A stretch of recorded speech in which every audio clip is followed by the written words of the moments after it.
Alors, si tu es là, c'est que tu te poses plusieurs questions. Tu es curieux ou curieuse. Qu'est-ce que la volonté? Est-ce que j'ai de la volonté? Est-ce que je peux en avoir? Est-ce que la volonté est importante? Alors, à ces trois questions, je te dis 3 fois oui. De la volonté, tu en as. Nous avons tous une réserve de volonté. Est-ce que je peux l'améliorer? Bien entendu. Qu'est-ce que tu ferais là sinon? Et aujourd'hui, je vais te donner un truc, une nouvelle aptitude à développer pour améliorer ta volonté. Est-ce que la volonté est importante? Non. La volonté, aujourd'hui, est plus essentielle que tout. Avant, c'était la force physique qui était importante. Aujourd'hui, c'est la volonté. Parce que la volonté te permet de gérer tes émotions, elle te permet de gérer ton stress. La volonté, elle t'aide à avoir plus de discipline. Elle t'aide à être intègre. La volonté te permet de prendre des décisions.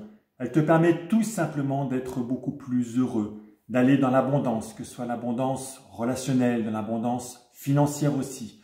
On dit même que la volonté te permet d'améliorer ton espérance de vie. Donc un beau programme, la volonté t'aide tout simplement à améliorer ta vie. Alors qu'est-ce que la volonté? La volonté, c'est la capacité à pouvoir gérer ses pulsions instinctives, basiques, très primitives, qui remontent. On a parlé de la procrastination la dernière fois, donc je pense que tu sais très bien de quoi je veux parler. Et c'est cette capacité à gérer ces pulsions pour pouvoir aller en direction de ce que tu veux faire de ta vie. On croit, à tort, que l'esprit est un et indivisible. Il n'y a rien de plus faux. En toi, en moi, en chacun de nous, il y a plein de mini-moi, de mini-moi, on pourrait les appeler. Il y a ton moi en tant que parent, si tu as la chance d'avoir des enfants, en tant que conjoint, il y a le moi au travail, il y a le moi petit enfant. Et puis, il y a 2 moi que j'aime particulièrement et dont j'aimerais te parler aujourd'hui.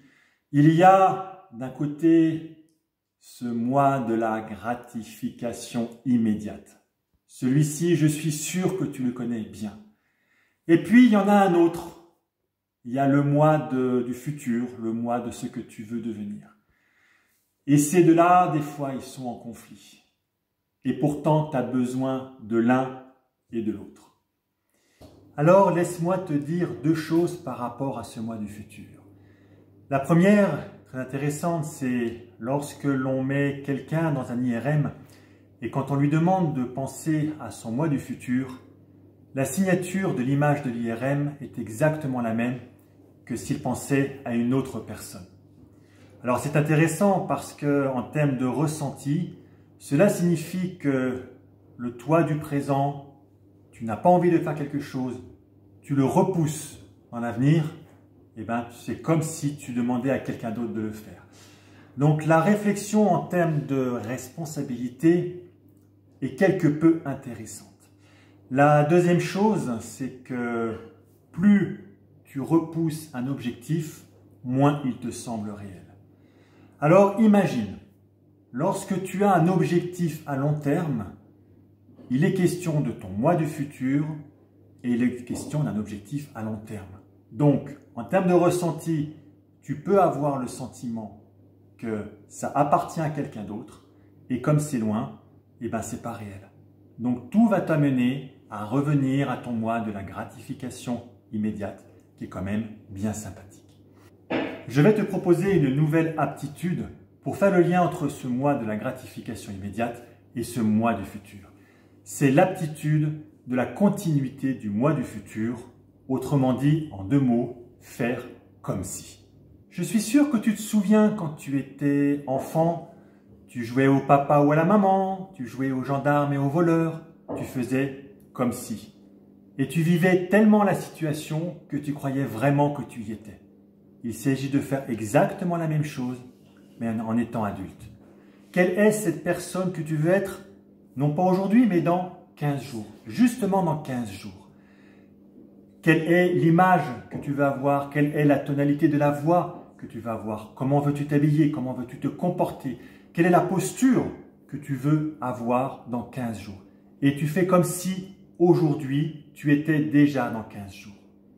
Ensuite, le 15 jours, tu le pousses à 1 mois à 3 mois, 3 mois à 6 mois, puis à 1 an à 2 ans.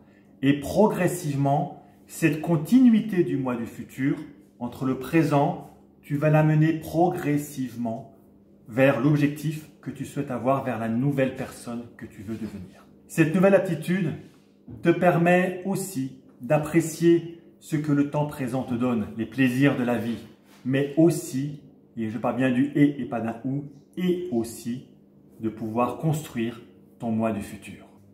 J'aime beaucoup cette citation de William Hazlitt. Là où il y a de la volonté, il y a un chemin. Les amis, je vous aime. Vous êtes des êtres uniques et en cela, vous êtes extraordinaires. Je vous dis à très bientôt. Dans une prochaine vidéo, on continuera à parler de la volonté et je vous parlerai plus spécifiquement de ce que c'est que le muscle de la volonté. Je vous dis à très bientôt.